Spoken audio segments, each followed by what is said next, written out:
Welcome everybody to the start of a new Let's Play series. My name is Gracian. Welcome to my channel. Welcome to this new series. We're going to be playing Legend of Keepers, which is a criminally unknown game, which I think was eclipsed by... It was sort of right in the space between when Slay the Spire was falling off with popularity and when Monster Train was growing popularity. It fell right in that space there, unfortunately, but it's so good. The progression in this game, very fun. The core gameplay is extremely interesting, and it's like those games like Slay the Spire and Monster Train. There's not a lot of random elements going on. It's more like there are random elements, but you have time to plan for them, and that makes it kind of a puzzle game as well as a RPG and simulator and dungeon manager and all that kind of good stuff. So the theme of the game is that you play as one of these hilariously Christmas-themed keepers. That's just right now. As of recording this, it's January, so I'm not sure when this is going to go away. But anyway, I like the antlers on her. So you play as one of these three keepers. I don't know if the developers have intentions of adding any additional keepers. When I first started playing, there was just this centaur taskmaster, it's like a slave driver character, and this dryad, like corrupted dryad woman. So, and then they added this monkey engineer. Strange sentence, but this was their last keeper they wanted to release. So I've actually not played her at all, but I have played these other two, and they're both very, very fun, and I'm very excited to try her out, which is probably what we'll do in this playthrough so that we can kind of get a feel for a new character together. So this game is a dungeon run game that's a little bit like Darkest Dungeon, kind of. It's where monsters are in the dungeon, there are traps, there are spells and stuff protecting the dungeon, but you are the dungeon master, you're the keeper of the dungeon. And so you position traps, spells, and monsters in different places to fight the heroes and try to stop them from getting to you, the keeper, at the end, who can also participate in a fight as sort of a last measure. Your health as a keeper is also a resource. So if you take a lot of damage fighting the heroes, if they get through all of your traps and spells and monsters and get to your hero, and you take a bunch of damage, that does not heal up on its own. It does slowly over time, but it won't come back all at once. So if you have a series of bad encounters, you will lose. And this game is a roguelite, so there is progression carried over. So when you lose, and you will eventually, you will get some experience on that particular keeper that you can use to level them up. And I will actually show you that skill tree. It's now something you can see before you start a run. It was a little frustrating before you had to start a run with a character to level them up. So if you got experience at the end of a run, and you wanted to level up that keeper, you had to start another run as that keeper to do it. But now at least you can do it and then choose your keeper and kind of look at the talent trees and stuff.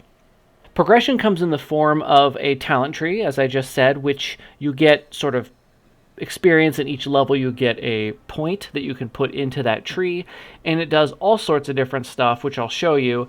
And the three keepers have very different themes. So those talent trees are very, very different. In the game, you will use a combination of spells, traps, and monsters, and each character specializes in them. Monsters for the centaur slave driver, spells for this like corrupted dryad woman, and traps for this monkey engineer woman. And each character uses all three of those things. Similar to Darkest Dungeon, I should mention that you can defeat heroes by killing them, or you can defeat heroes by spooking them out completely until they run away. So that is a viable option. So let's go on into play, and I will show you. I have a level 11 Taskmaster, a level 10 Keeper Dryad person. I can't remember what her title is. And then this character I haven't played since they came out. So we'll load up this one, and I'll show you. So the slaveholder character here, he specializes in monsters. So you can see down here, he has a default selection of monsters that he likes to use. It looks like greenskins, but it's more like humanoid-ish. It's mostly green skin, such as this goblin and this orc, but also this yeti over here counts as one of those. So I'll have to get the exact name for what kind of minion this is, but yeah, it's a little more than just greenskins. And he also specializes in undead, so you'll have things like this skeleton magus and this skeleton archer. So we have here a level 1 goblin. It is a green skin. You can see by the little green face and the upper left block that's popped up here when I hover over the goblin. It has 50 health. It has 5 motivation, which is a value that determines how many fights a monster can be in before they need a rest. So your monsters are kind of like your employees and you have to give them breaks. They have 35 power, which is sort of like a measure of how much damage they do. And then they have 120, it's like speed or initiative, so that determines the order of battle, which can be extremely important. Then they have different resistances. So you can see the goblin resists fire, is pretty weak to ice, takes 40% extra damage from ice, which is absolutely huge when you only have 50 health. Physical attacks it has some resistance to, none for nature, and it takes extra air damage quite a bit.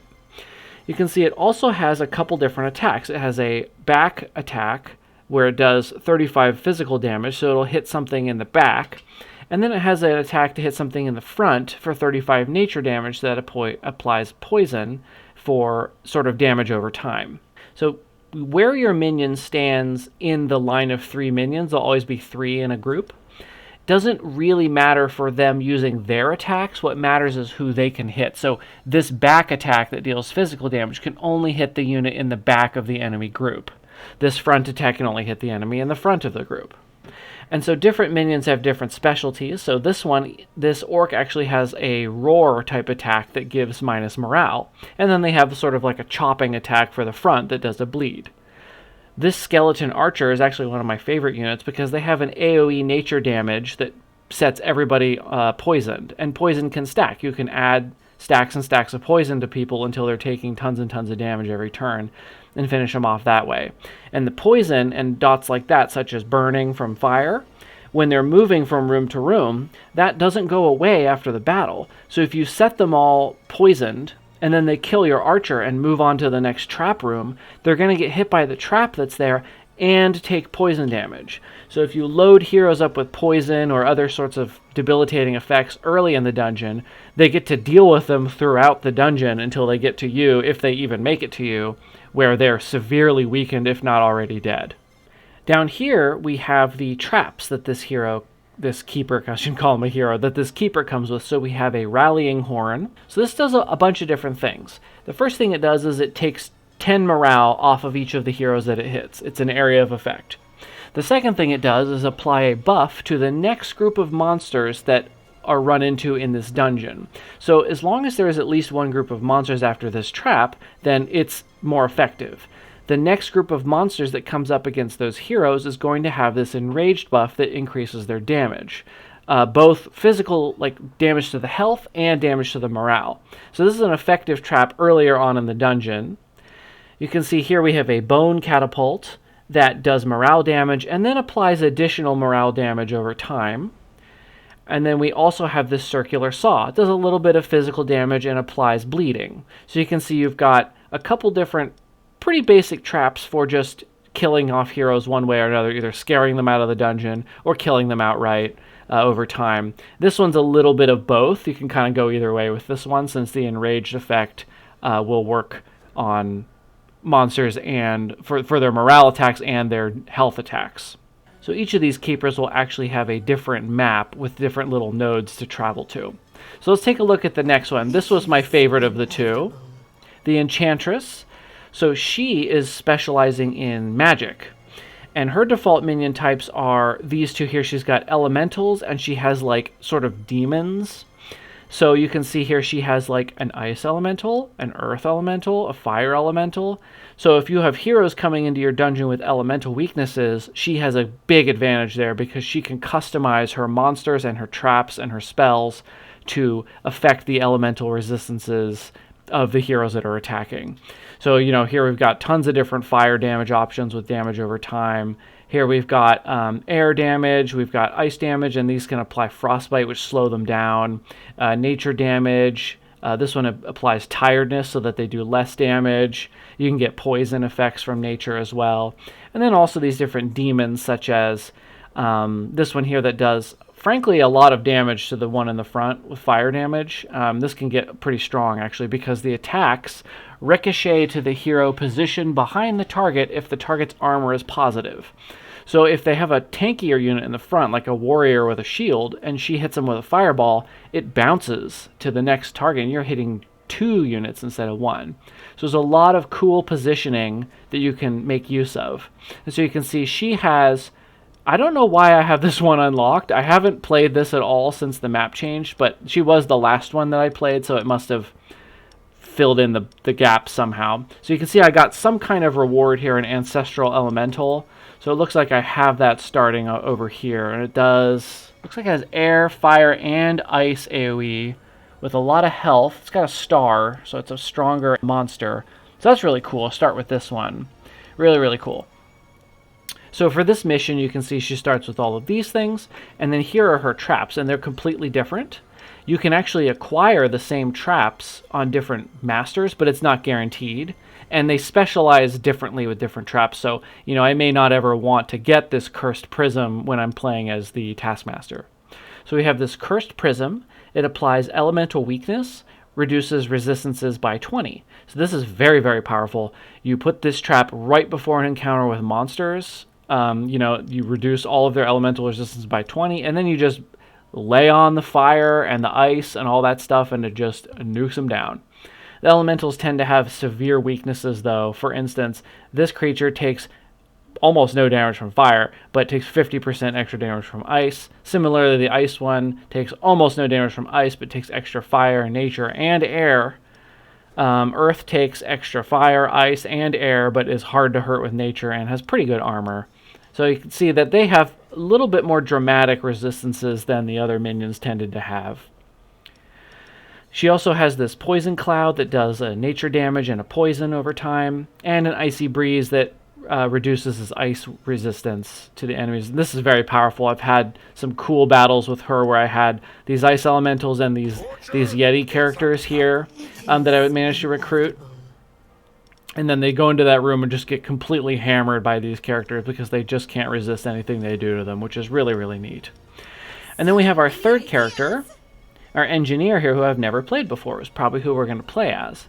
And she has these sort of demon-y units and then constructs. So we have this mechanic unit that can deal damage and get barrier points. All monsters of the group gain 25% of the mechanic's power as barrier points. So this monster is sort of a buff unit, which is really cool. We have this roaster, which is walking in a sort of like a flamethrower mech. A head slinger does morale damage. Okay, so he's launching severed heads at people to scare them. That's pretty fun. We've got a flame eater, a human hunter. That's ominous. And another head slinger. And then for her traps, we have ballista, does a ton of damage, and broken armor so that they take more physical damage. A gnome technician trap does morale and applies enhanced trap to the next trap, deals 100% damage once. Oh, I should point out that this is an area, but there are traps that do a lot of damage to a single target, say the back or the front.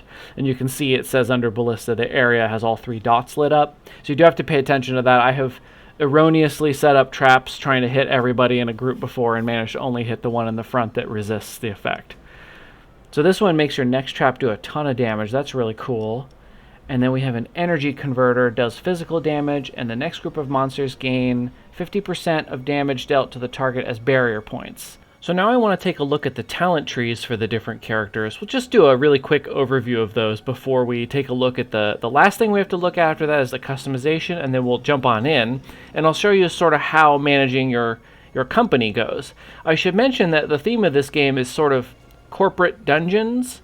So this is all happening under the idea that heroes need dungeons and monsters to fight and explore and that kind of stuff. And so somebody has to manage the monsters and the dungeons, and so you're one of those keepers. And so you work for a dungeon and monster sort of corporation, and they have like representatives that talk to you. And when you buy units or traps, you're kind of buying them from your corporation, and sometimes you can even rent your own equipment out to them for bonuses, and it's kind of funny. So let's take a look at the talents of the slaveholder, which is my most leveled up character. You can see here I have several talent points, and this comes from leveling up from the past games that I've played. You can see I'm a little over halfway to the next level where I would get another talent point. And the three characters' talent trees are very different. So this person has, for instance, grants the master 2% chance to gain enraged each time he takes damage. So damage and morale dealt increase by 10%. So this means that any time that my master is struck in combat, because this guy is very powerful compared to the other two, as far as I understand, then he has a chance to just do more and more damage. And he will take damage when they get to you, when the heroes get all the way to the end. I have here, Whiplash regenerates the master's life by an additional 20% if the target is affected by bleeding. Whiplash is an attack that my character has, the slaveholder keeper, and so he can actually regenerate his health by causing basically pain and suffering on the heroes that are attacking him. And I've also unlocked, each time a monster is defeated, I have a 20% chance that my master gains shell, so that he takes less damage. So this is really, really exciting because monsters, if they're going to get to your hero, that means they've defeated a bunch of the monsters. With him, it's going to be 6 or even 9 later in the game when your dungeon gets expanded. So this could be multiple stacks of shell, making your hero really able to dish out some serious pain on those heroes when they get to you. And there's all sorts of other good stuff, like the intimidation skill deals more morale if you want to take the heroes out that way instead of with physical damage. We have damage dealt by this master to heroes affected by bleeding is increased by a percentage, and he does that, bleeding attacks. And we have a whole bunch of cool stuff like that, and you can see, like any sort of talent tree, we've got to get these base skills to head up the tree to the more powerful things, like your master is faster, or burning whip damage increased by kind of a lot, actually, up to 30% with 3 points. There's sort of themes to the trees, so this is like monsters being defeated is buffing me up. This one seems to be his direct attacks. We have here morale things. Yep, demoralize with traps. And then over here is probably his monsters. When a hero is defeated by a monster, there's a chance that the group of monsters get enraged, which makes them deal more damage. So this tree is probably dedicated to making his monsters more powerful in the dungeon. So this is really, really cool. You can sort of customize, or you can go a little bit of everything if you want. Eventually, you can get all the talent points and just be incredibly strong. So let's flip over to the Enchantress, who is my favorite of these two so far, but I haven't tried the Engineer yet. So her talents are more about spells. So she has add 2 treants to your starting monsters. I love this skill. I've put 2 points in this, so I have 2 treants. And those are, I don't think there's one here to show you, but she would start with these 6 monsters and then 2 additional monsters called treants. And they're not the best monsters in the world, but they do a lot of poison damage and damage over time. So you can kind of load up heroes with a lot of damage over time early on. And she has some really cool spells that synergize with that, which we won't get to see in this playthrough because I'm going to try the Engineer out. Enchanted Seeds applies thorns to the next group of monsters before they transform. She has a spell that causes monsters that you're using to transform after 1 turn into a more powerful monster. So she can put crappy units in to hit heroes with some, like a debuff or some damage, and then they transform into another monster that become quite powerful. You can see here the monsters transformed by these Enchanted Seeds get 15% extra life. Treants apply additional effect stacks with their abilities. So you can see she's got this tree over here, which is about taking the monsters that she transforms with her like corrupted seeds and making them into complete powerhouses. And then over here we have things like the monster and master attacks, which apply damage over time effects, have a chance to apply additional effect stacked. That's pretty cool. You could do tons and tons of poison. This will probably be what I would get next to go along with my treants. Over here we have Flamboyant Lightning has a chance to apply burn. And stacks of elemental weakness applied by magical brambles increases, and that's another one of her abilities she can use. So a lot of this doesn't make a whole lot of sense, I'm sure, right now, because you don't know what elemental like magic brambles are or what flamboyant lightning is, but they're referencing either abilities that she has herself to deal damage when the heroes get to her, or spells and traps and stuff she can set up in the dungeon. And the last thing I wanted to take a look at is the customization. If you just click Start when you've selected a character and the mission, then you'll just go in with the normal experience. You'll have your character with any talent points they've acquired, and if that changes their game at all, you'll have those things like extra monsters or whatever other bonuses. And you'll just start a normal game. If you customize, you will change the amount of experience you get, but you're welcome to do this. So if you're finding the game is too difficult early, you need more time to learn, you can make the heroes weaker. You'll just get less experience as you go along. You can also do the opposite. You can make them stronger and get more experience. You can change the difficulty. You can even enable modding if you would like. So you can see if you're feeling like you're constantly poor and you just can't make it through the heroes, you can leave them as their regular difficulty, but give yourself more gold. Or you're finding that monsters are getting to your master and just taking her out before you have a chance to do anything, just give yourself more life. And then you can even change things like how long the game is, a long or normal game. And you can change motivation lost, which is when monsters are defeated in a dungeon, they lose motivation and then they have to have like a break. So you can make it so that they don't lose any motivation if you want, so that you aren't trying to juggle their sanity outside of the dungeons and the combat, or you can make it harder, in fact, to boost your experience. So I'm going to go ahead and put everything back on standard. I don't want to customize everything. And then we will actually jump on in here, and we'll talk a little bit about what's going on, and then we won't start our first dungeon until next episode. This will just be in episode 0. To sort of show off a lot of this stuff, which I know is hard to wrap your head around when you haven't actually played. It kind of all explains itself better as you go. So let's jump on in and I will show you the rest of how to set up the dungeons, how to use your minions, and sort of some of the other events and that kind of stuff. Let's go! Okay, so here we have our schedule.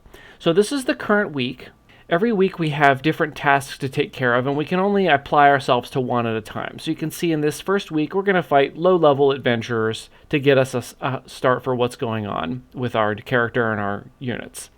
Week 2, when we get to it, we're going to either spend some gold to upgrade our active traps, use the merchant to buy a monster or a trap, or it could be an event. And events can be a lot of different stuff. So if you're not feeling like you need to do either of these, or you can't afford it, say you don't have a lot of gold, then doing an event is probably a good idea.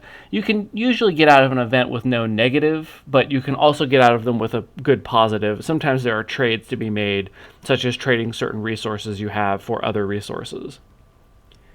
So down here you can see we have our master. If we click on her, we can actually take a look at what we started with. We can double check her talent tree if we wanted to see what kind of bonuses we had. I'm not going to go into her talent tree yet because we don't know how she plays, so I don't even want to try to figure out how I want to level her up yet. Kind of want to be a little surprised when I get my first points.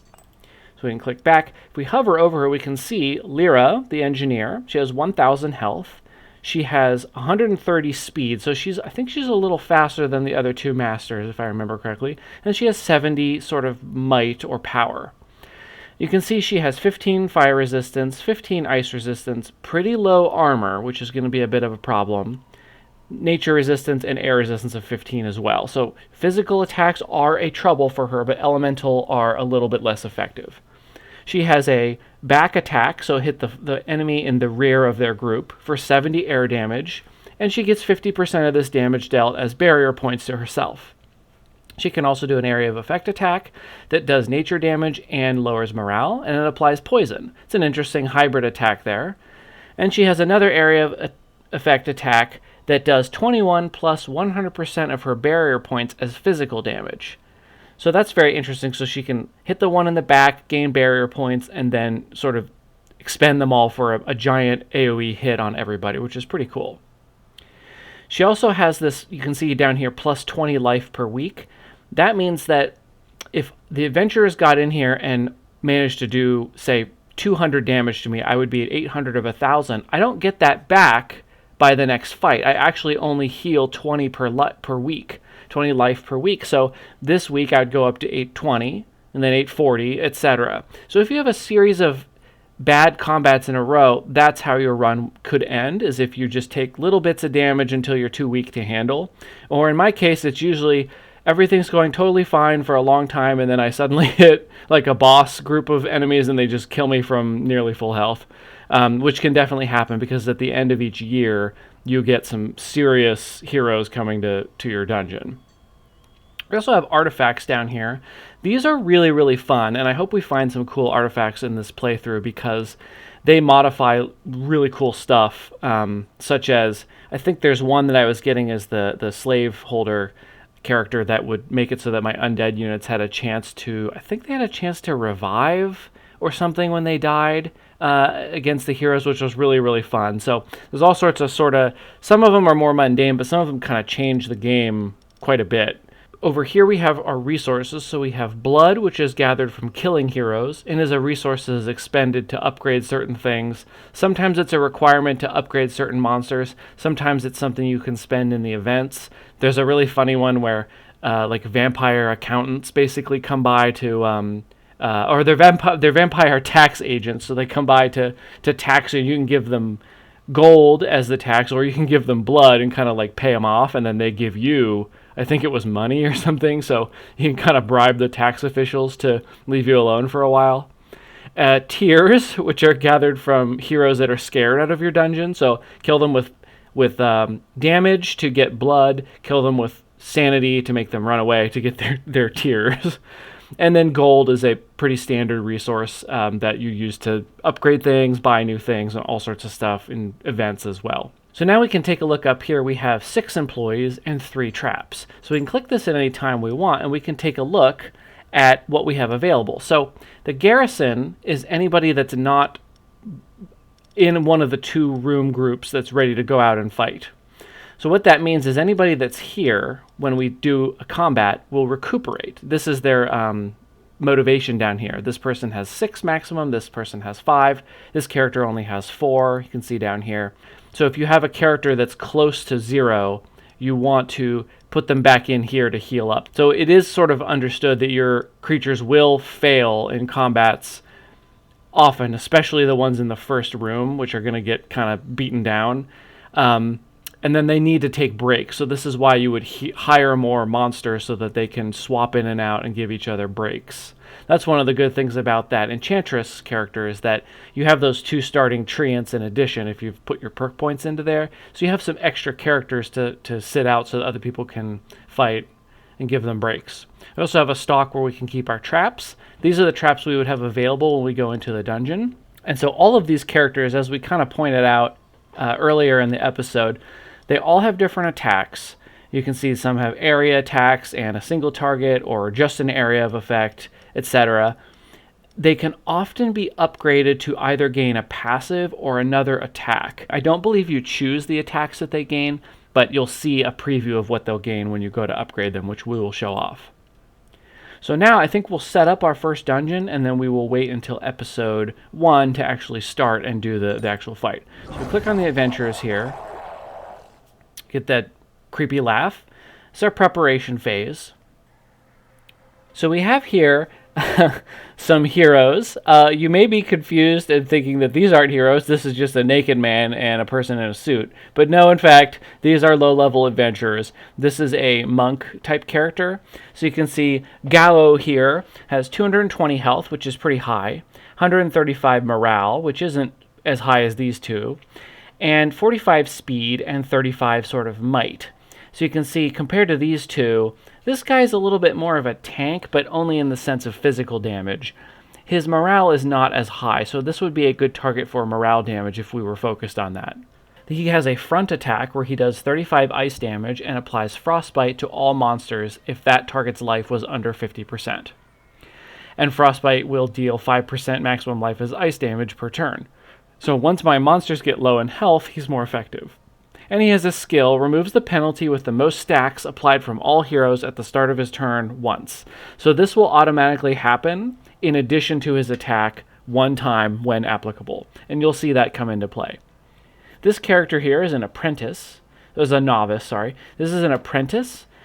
And this character has a fire damage on the front, ricochets once to the monster position behind the target if the target is defeated, and a skill that deals 12 ice damage to the monster with the lowest ice resistance at the start of each fight. And then this character, Zawar, who is a magician, has an area of effect fire damage attack and a skill that randomly moves all monsters to another position at the start of the first fight.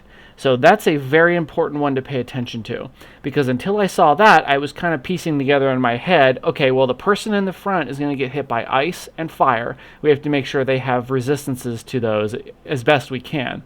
But this character is going to move them around randomly, putting a little bit of a monkey wrench in our plan, pun intended, for our current hero. So what we want to do is take a look at our monsters and look at, okay, negative fire resistance, no ice. Positive fire resistance, negative ice resistance, negative fire, and positive ice. So we don't have a good option here. What I'm thinking, oh gosh, probably we want the one with the most fire resistance in the front, because this one will ricochet to the one behind if that target is killed.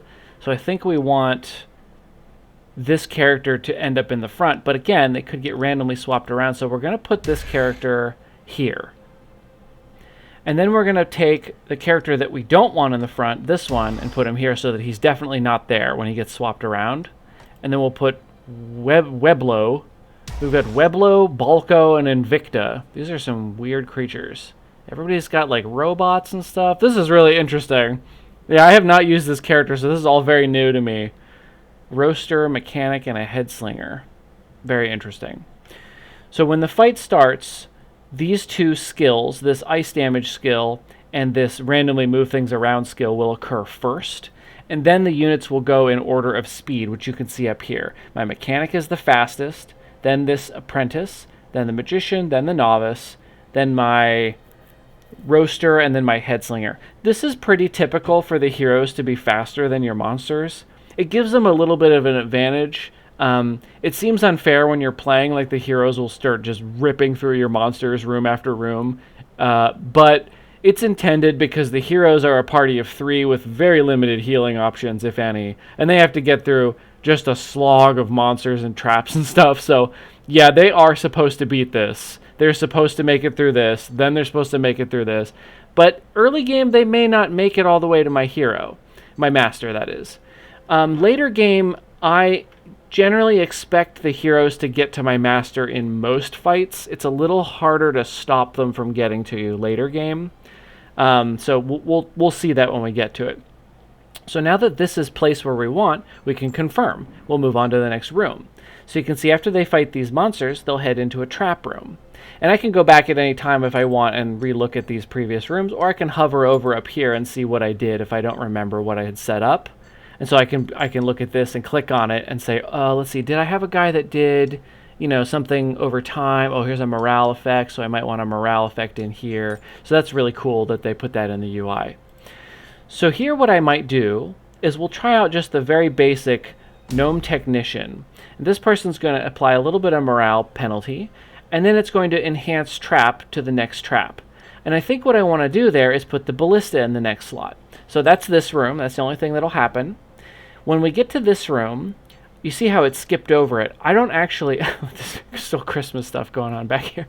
I don't actually choose this ahead of time, which is really cool. The spells are something you choose when you get to that room in real time. That way, if things don't go according to plan, you can change what you do. This master's spell choices are an area effect morale penalty that gives them easy target. They take more damage from traps. So that's going to be good because we're going to enhance our trap, make them take more damage from traps, and then hit them with a crossbow or ballista. That would be really good. We also have access to an area of effect nature damage and applies poison 3, which will be really cool. And we have an area of effect physical damage. The next group of monsters gain 14 barrier points. So that's really cool as well. So we've got lots of different cool options here that all seem worthwhile depending on the situation. And we can even take a look here and show negative 20 armor, negative 45 armor, -30 armor. So we probably don't want to be hitting these guys with nature. Only one of them is weak to it. So I'm thinking we do want to use this damage taken from traps is increased by 100%. That's going to be more than this physical damage and buff to our monsters. So they may not make it past the ballista in this room after we hit them with the buff to the trap, then the spell, and then the actual ballista itself. They may die in this room, which would be very exciting. So thank you everybody for joining me for episode 0. I don't want to hit confirm because that will actually begin. It's a little bit... Yeah, they probably should change this to say like confirm and start the dungeon or something, but they may have actually changed that, so we'll take a look in the next episode when I actually hit that.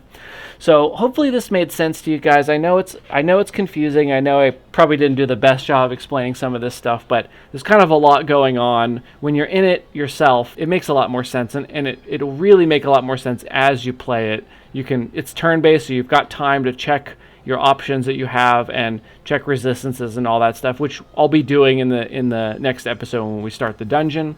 And I'll go through it, at first a little bit slowly. So thank you everybody for watching, and I hope you'll join me in episode 1. If you're liking my series and my videos and my channel, please leave me a like, please subscribe if you want to see more, and I hope to see you there.